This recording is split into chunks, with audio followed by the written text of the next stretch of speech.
Thank you very much.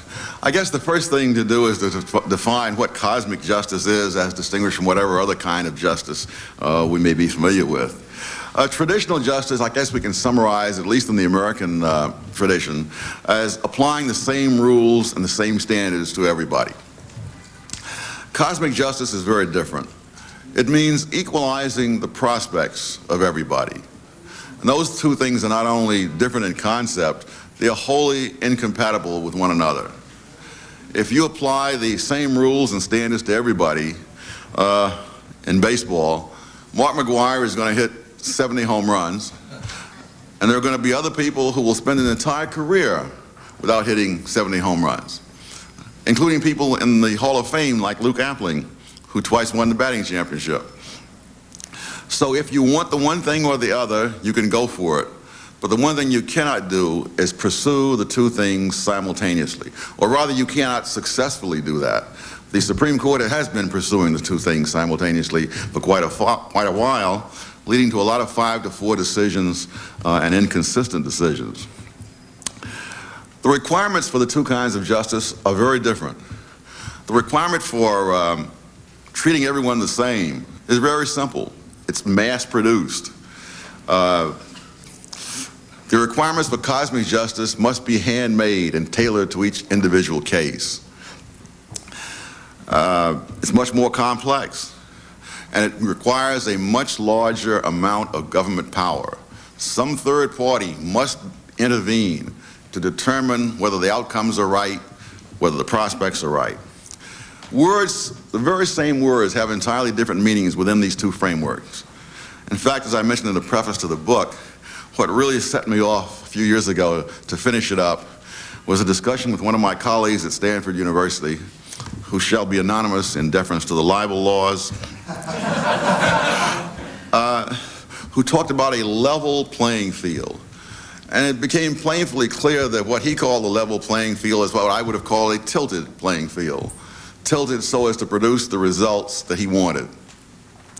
When we talk about a fair fight, that means very different things within these two frameworks. A fair fight by traditional standards means that both boxers observe the Marquis of Queensberry rules, and the fight is fair whether it ends up in a draw or a one-sided beating.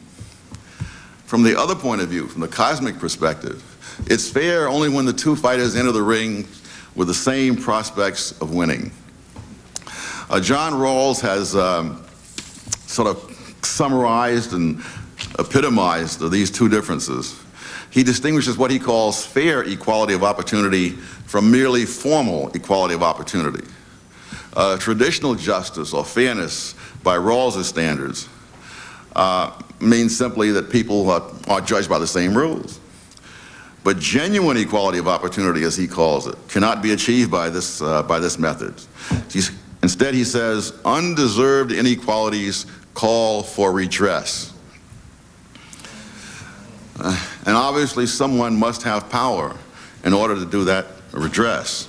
Now, what I call cosmic justice has been called by some people social justice.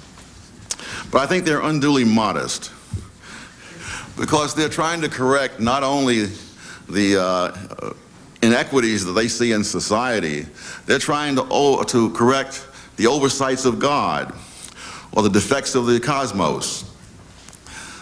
When some people are born with physical or mental handicaps, they want to counterbalance that. And of course, that's not always caused by society. So that when Rawls says that undeserved inequalities, he includes all sorts of things. And that opens up a very large area for others. You can find this perspective on justice, the Rawlsian perspective, in many places, from the street corner community activists right up to the chambers of the Supreme Court. For example, a few years ago, an admissions director at Stanford University wrote a book in which she pointed out that during all her years as an admissions director, she had never required students to submit achievement tests, because some of those students, she said, through no fault of their own, attended schools where they could not have acquired the skills necessary to do well on such tests. So she's trying to redress the inequalities, and therefore she would simply not require such tests.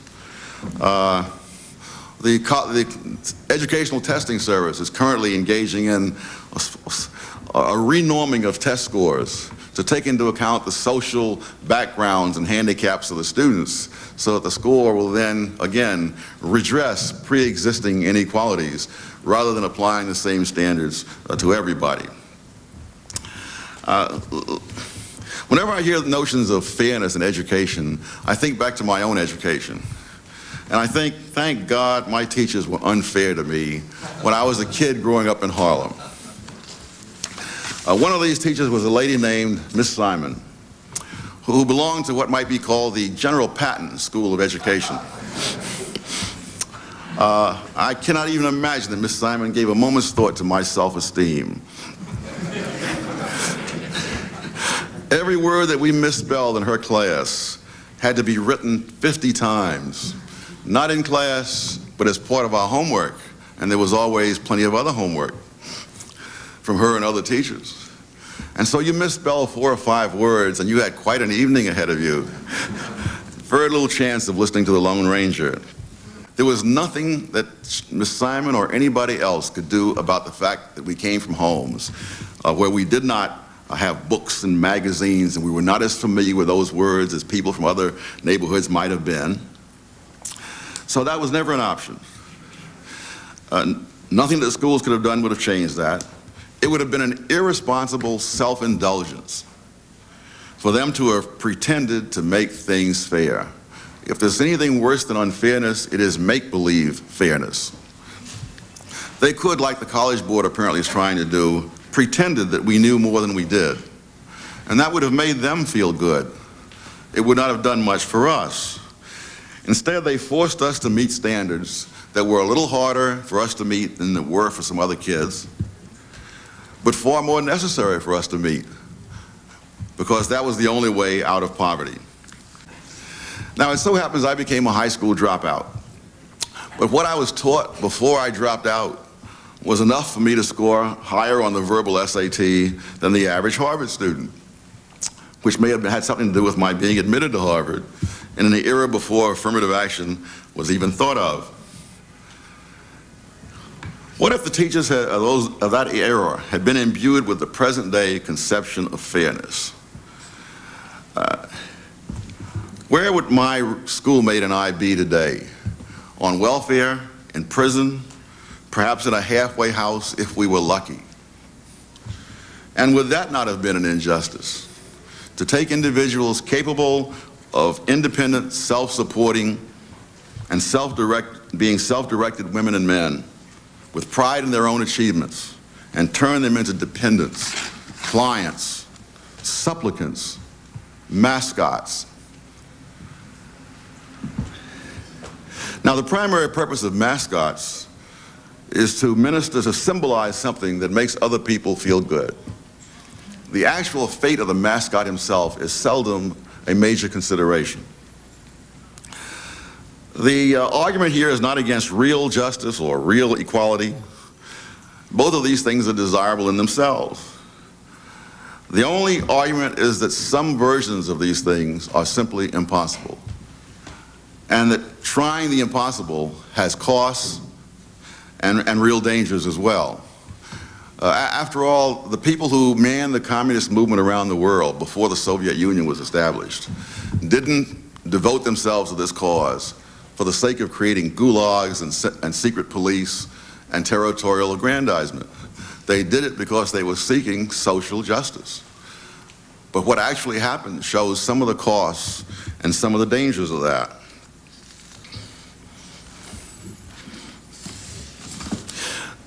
Most ordinary Americans still have the traditional conception of justice.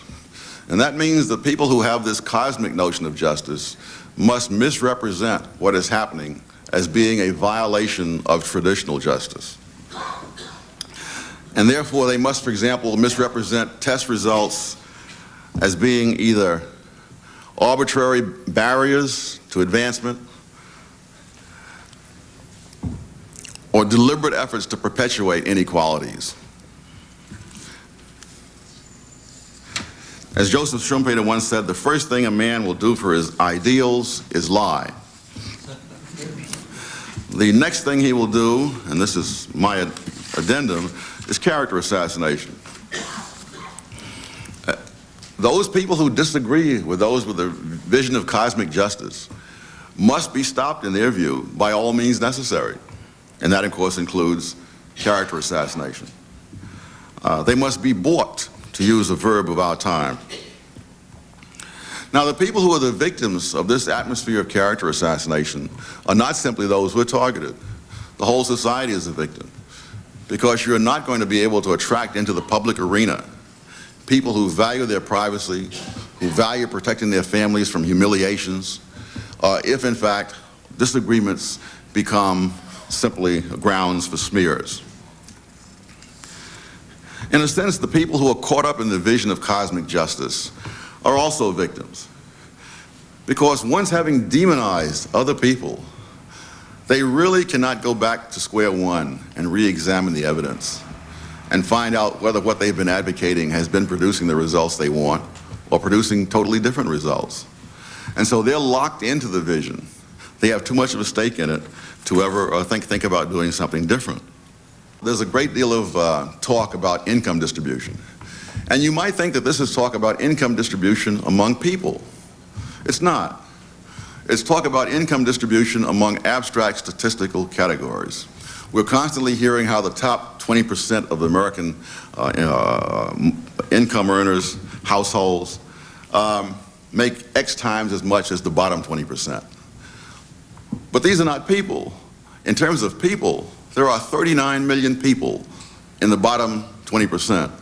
There are 64 million people in the top 20%. These are not percents of people, these are percents of households. And households vary with income, with race, with time, and with all sorts of other variables. We hear talk about the rich and the poor. And what amazes me is how seldom they define what that means. I remember some years ago talking with a lady who was discussing her financial difficulties. And I said, do you realize that you are among the top 10% of wealthiest Americans? And she looked at me as if I were crazy. But she was. Merely by owning a home in Palo Alto at California real estate prices. She was one of the 10% top. And if she wanted to move out into a tent with her family, she could have boasted of being one of the richest people around. Genuinely rich people and genuinely poor people, I think, would come to something like less than 7% of the total American population. And yet political campaigns and debates are carried on as if these were the two great classes in society, and the other 93% of us don't really count. In any case, Rawls has what he calls the difference principle, that those on the bottom, he seems to assume that they're sort of permanently on the bottom, are the acid test of whether a policy is good. If this policy helps millions of other people and does not help those on the bottom, then it should not go into effect, according to Rawls. Now, if you have a fluid society in which anyone who wants to rise has a very high probability of being able to rise, then what you're saying is that you're making the well-being of those who don't choose to do anything be preemptive over the well-being of other people. It means that if someone were to come up with a policy that would benefit masses of people, that would enable, for example, every poor child in America to get the finest education possible, develop his talents to the fullest, that policy should not be put into effect if it did nothing for some wino lying drunk in the gutter. And so what Rawls calls the difference principle, I call the wino's veto. Thank you very much.